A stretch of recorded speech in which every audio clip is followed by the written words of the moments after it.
This is the Kick-Ass Geekcast, and I am your host, Daddy Warpig. I'm back! That's right, welcome to 30 minutes of fast-paced, high-energy, kick-ass, geek-ocentric talk with me, your host, the man, the myth, the legend, Daddy Warpig. You can catch us on Twitter at Daddy_Warpig. At Daddy_Warpig, or you can totally awesome blog, The House of Geekery, daddywarpig.wordpress.com, daddywarpig.wordpress.com. As usual, we have a lot of stuff to talk about and not all that much time, so we're going to be moving very, very quickly. Hold on to your seats. All right, our first shout out goes to @NotPolygon, who passed along this story in Twitter. You're going to love this. Gamergate.com is a digital retail of games for download. And according to a story in GameZone, Gamersgate.com has been dated with threats and, quote, harsh words, unquote. I'm going to freeform reinterpret that as unrelenting abuse. Maybe that's a little unfair, but so is attacking an uninvolved third party. I would like to state that Gamersgate.com has nothing to do with the consumer revolt currently. The Gamergate hashtag. And so anyone who is harassing the innocent employees of this fine company should stop. In fact, let's kind of make that sort of a general. If you are verbally abusing people, you should stop.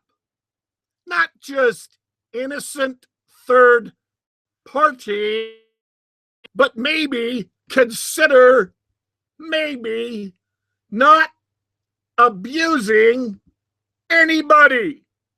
Is that such a radical notion that you hide your bile and bitterness and hate and leave people alone? Or even, and I know this is a shock on the internet, I know this completely goes against ever learned about talking to people on the internet, but maybe, just maybe, you should try being polite. I'm putting in a pause here so that any of my viewers, any of my listeners who have fainted in shock that someone would make that, it gives you a chance to get yourselves up off the floor. Sorry, I know I proposed something which is almost the antithesis of internet debate, but I feel like all of the people calling up the instant retailer of electronic video games and heaping vitriolic abuse upon their employees just because you think it has something to do with what's going on in the Gamergate hashtag. I think perhaps they've never heard this concept before of politeness. So I just want to introduce it. I just want to set it out there like it was up on a shelf and say, hey, look at that. This thing called politeness. You've never done it. You've never used it. You've never, ever heard of it. But there it is right there on the shelf. And someday you might want to take it down and just try a little bit of it just to see how it feels. That's all. Just a suggestion. Moving along. Like I said, we have a lot of material to cover and not a lot of time, so I don't tend to waste time covering any one topic. Credits.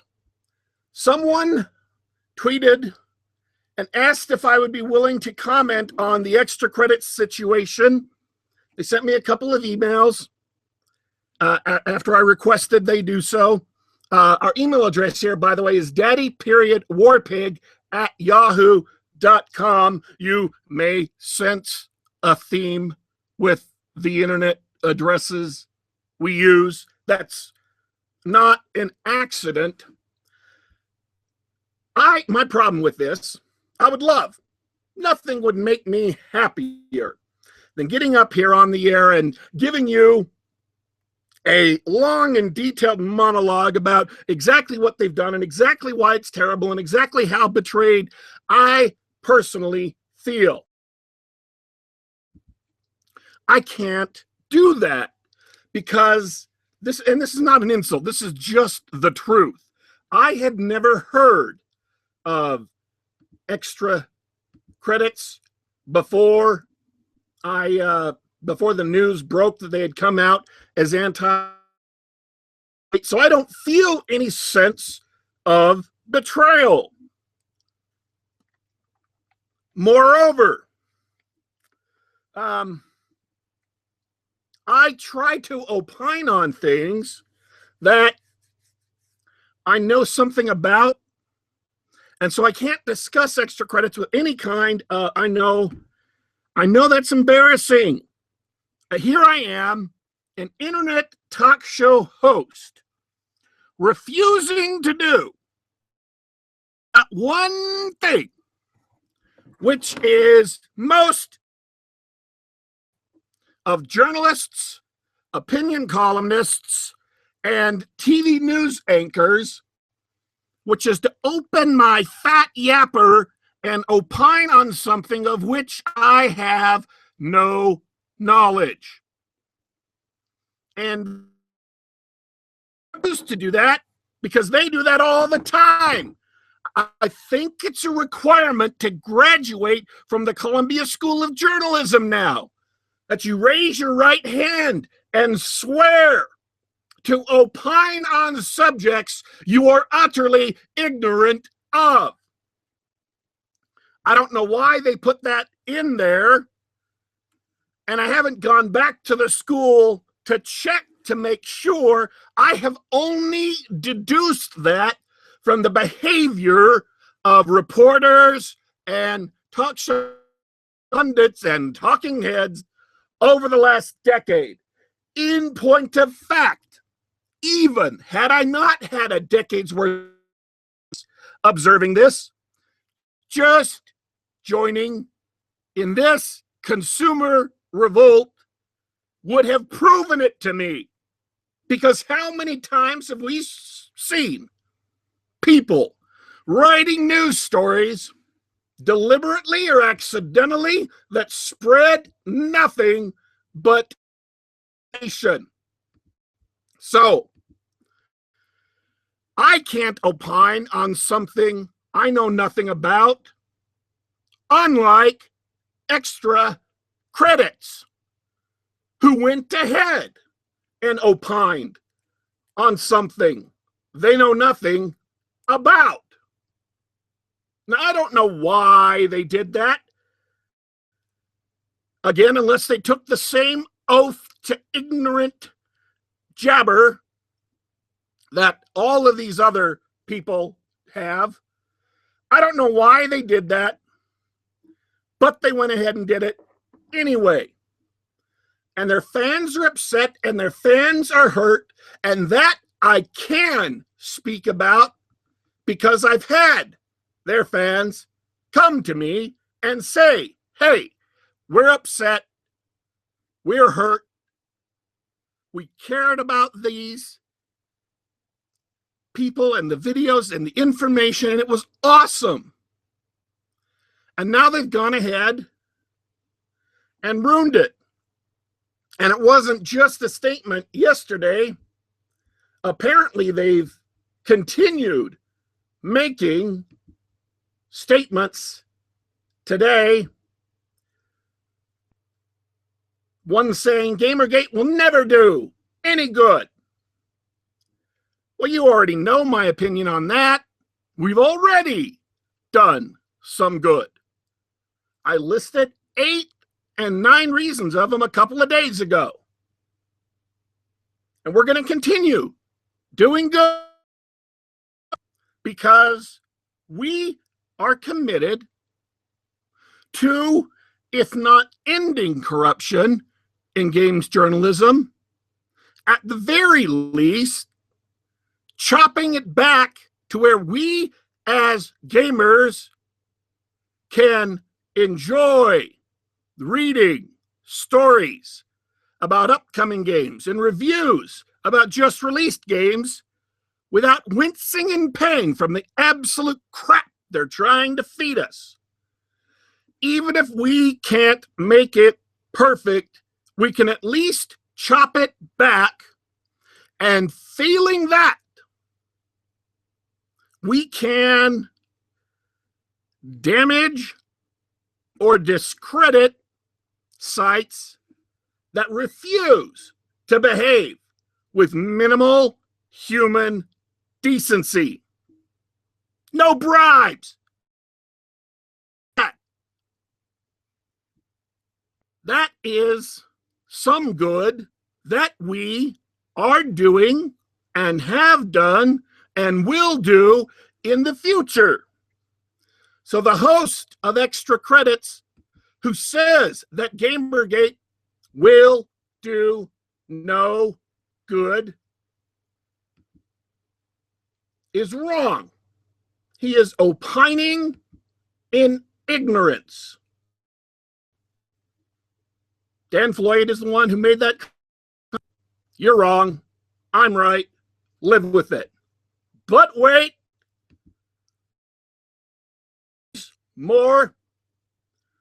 This is some other good that we can do. Again, and it takes very minimal effort from anybody involved. The website is endthethreats.wordpress.com. endthethreats.wordpress.com.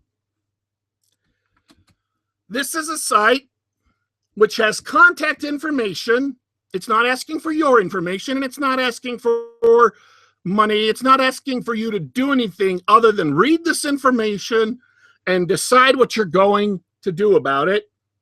It has information, contact information for the FBI because, and you may not have heard this because this is a teeny tiny obscure story that has been buried, and you will never hear about it in the large media organizations. But I am here, and this site is here to give you the knowledge. Apparently, some people have been receiving death threats for their actions in connection with Gamergate. This site lists 3 of them. Specifically, innocent, harried developer Zoe Quinn and Brianna Wu, and pop culture critic Anita Sarkeesian. Now, all bitter sarcasm aside, I want to speak very plainly, very clearly, very unambiguously, very sincerely. People who make death threats on the internet are scum. I don't care who they're threatening or what this arose from. If you're doing it, you're scum. This site gives people information on how to contact the FBI to ask them to investigate the threats made against Quinn Sarkeesian and Brianna Wu. I think, this is my opinion, if you have a second to email or even regular mail, snail mail, the FBI to ask them to conduct an investigation into these events, I think it's worth your time. And believe me when I say this, because I am utterly sincere. I want who is ever behind these death threats to be found and prosecuted fairly to the fullest extent of the law.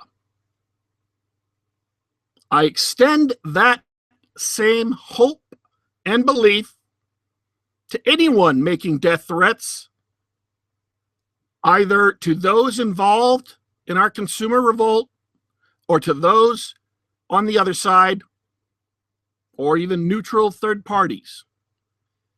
If you give death threats, contact your local police, contact the FBI, and I hope the scoundrels and scum who are engaged in this activity can be investigated, can be caught, and can be prosecuted.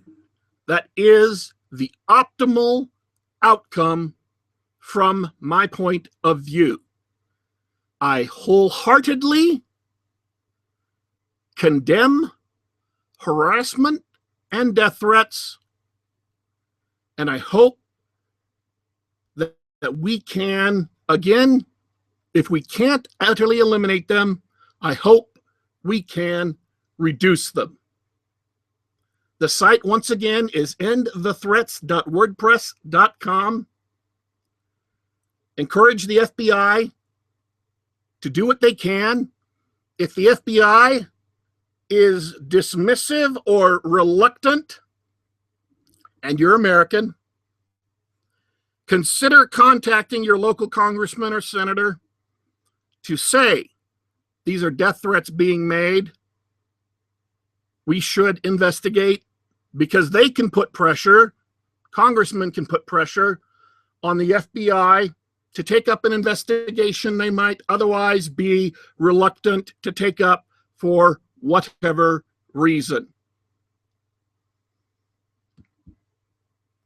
All right, moving on. I'm sorry I had to be so completely serious there for a minute. These are not, death threats are not a subject I want there to be any confusion or possible misunderstanding about. I don't want people out there to claim that I am making light of death threats or implicitly endorsing death threats.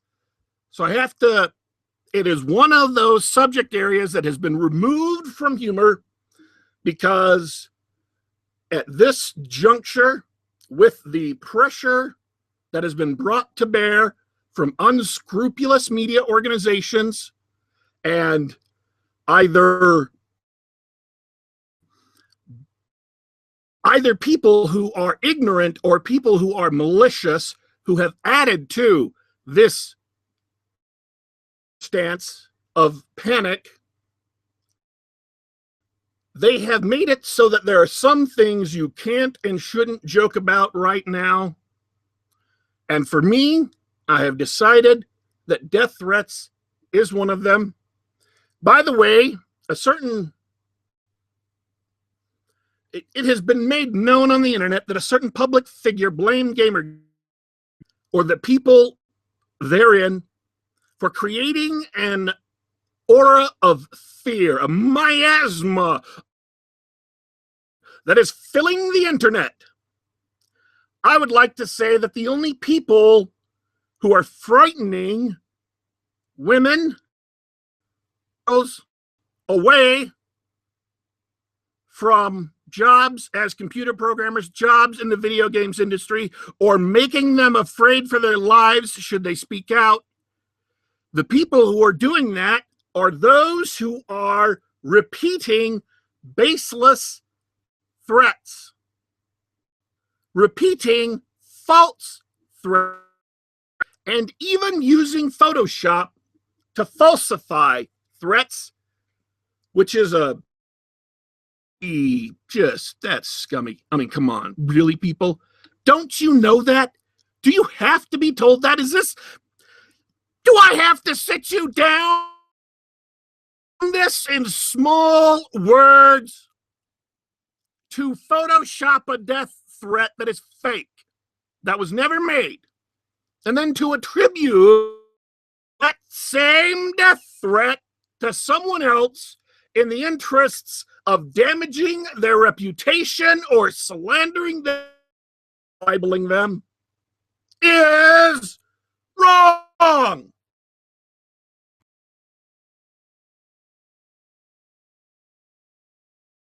Aren't we all clear on that? That it is wrong? Isn't that something that's pretty basic? Isn't that something we already all know? Apparently, I have to discuss this. Moving on, the headline topic for today: consumer clicks. A shout out goes to @TastyWom tweeting this. I want to read this to you. An exchange that I thought was very... Person A begins. We'll call it whatever we want. We're the customers. You simply need to improve your product or shut up. Person B, who apparently works for one of these corrupt media organizations, says, you're the product, the customer. That is you, the reader, are the product, not the customer. The point is not that unwashed rabble shouldn't dare to challenge the authority of the writer or editor, but that using a dumb, useless word rather than making specific criticisms doesn't help anyone improve anything. You are the product because your attention is what we sell our customers. So I want to explain that attitude. These people don't have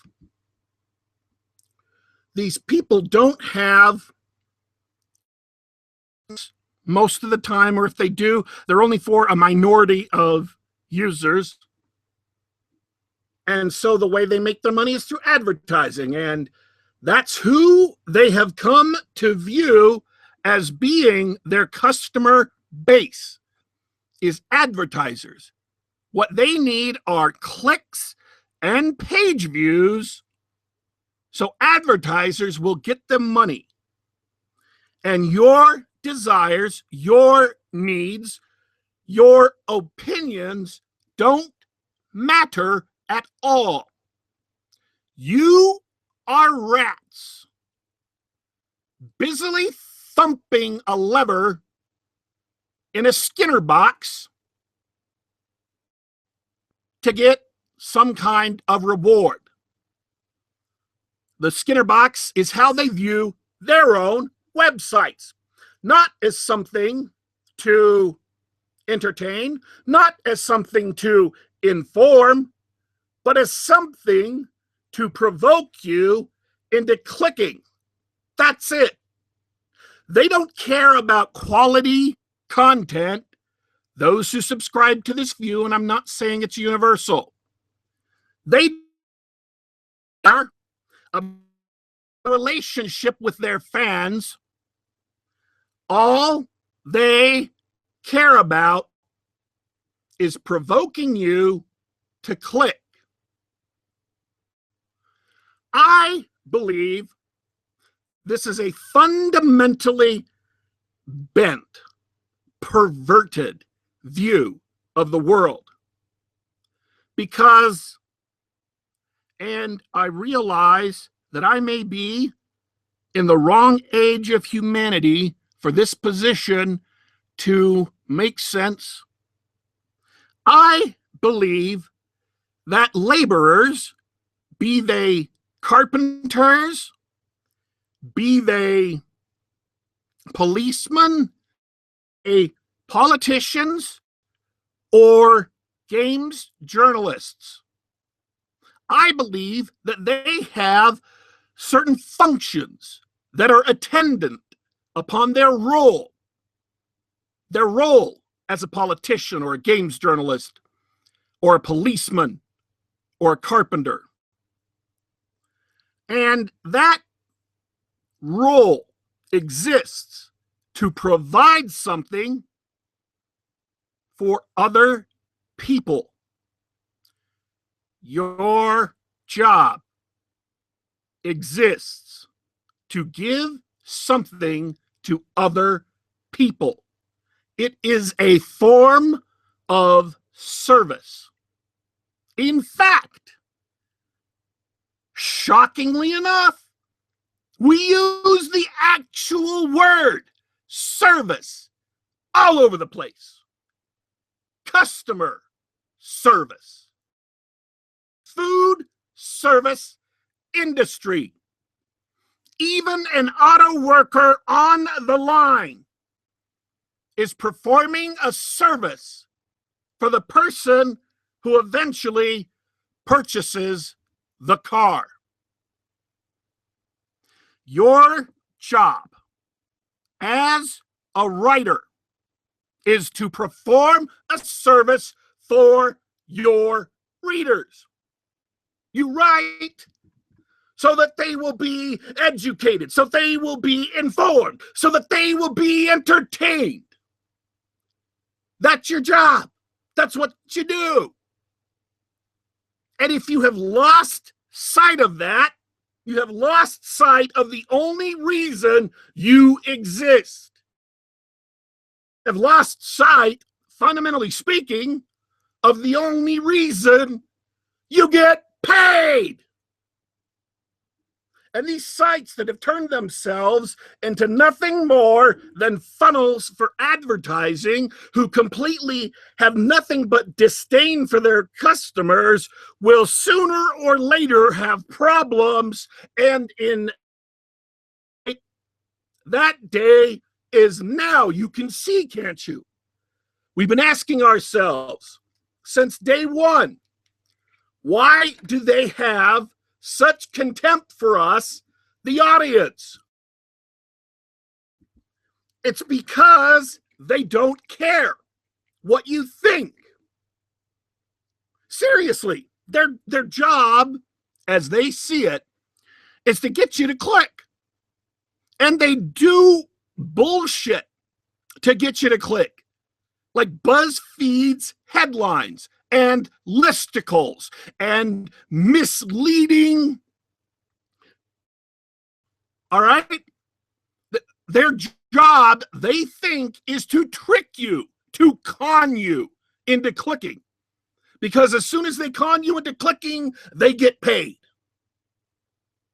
And you can see yourself as the con man, and if you view your customers as gullible fools, where that contempt comes from. Why they have such thorough contempt is because they think of you as the idiots they can manipulate at will, that they can do anything, and you fools will just keep clicking. Well, it turns out I'm guessing, this is my analysis of the situation. It turns out that they're mistaken.